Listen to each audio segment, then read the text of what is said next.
Welcome to the Banker Lamp. Please enjoy the video. You begin by confirming prerequisites.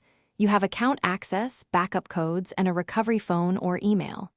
Once that's confirmed, open the account security settings where two-factor authentication is configured.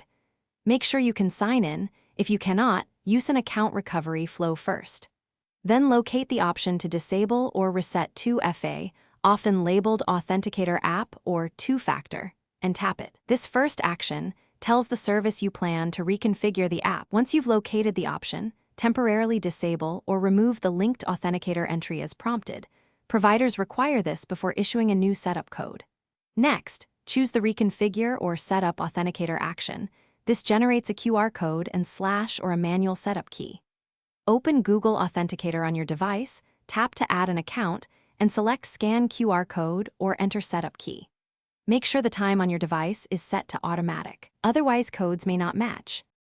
After scanning the QR code or entering the key, Google Authenticator will show a 6-digit code that changes every 30 seconds. Enter that code into the provider's verification field to finalize the reset. Wait if the code is about to expire. Once accepted, re-enable any related security settings and save new backup codes somewhere safe. If verification fails, sync your device clock, retry with the manual key, or use a backup code. If still blocked, contact the provider's support for account recovery assistance.